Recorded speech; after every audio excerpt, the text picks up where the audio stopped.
If you are not sitting beside your mother right now, this story might hurt more than you expect. In a quiet hospital waiting room, an elderly woman sat alone on a cold plastic chair. Her hands trembled slightly. Her eyes carried the weight of many years. Her phone vibrated. A message from her son. "Mom, we're leaving tomorrow. I've sold the house." She read it once, then again. She didn't reply. Slowly, she turned off the phone and placed it on her lap, as if it had suddenly become too heavy. That house was not just a building. It was where she grew old, where her husband took his last breath, where her son learned to walk, to speak, to dream. And now it was gone. Sold with a signature, erased with a decision. For the son, it was a practical choice. For the mother, it was the end of her world. He told himself, "She's old now. She needs care. A new city will be better for her." What he didn't understand was simple. A mother doesn't need comfort.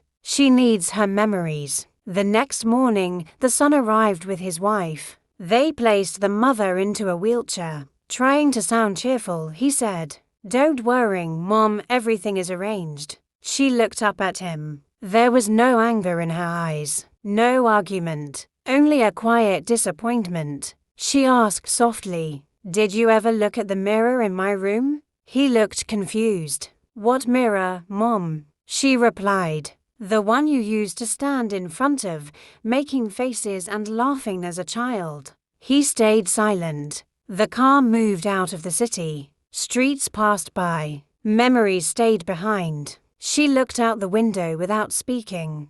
The place she once called home was now just a thought. She closed her eyes. They arrived at a clean, modern care center. White walls, white beds, a silence that felt empty. The son signed the papers. His wife felt relieved. The mother said nothing. As they prepared to leave, she finally spoke. "Son, when you go, please take the envelope from my bag." That night, the son opened the envelope. Inside was an old diary. The first page read, "For my son." His hands began to shake. The diary said, "When you were born, I sold my jewelry to send you to school. When you were sick, I sold my sleep. When you made mistakes, I sold my anger and forgave you. And today, you sold my home. Maybe you needed the money." And a mother never refuses her child. Tears blurred his vision. The last page read,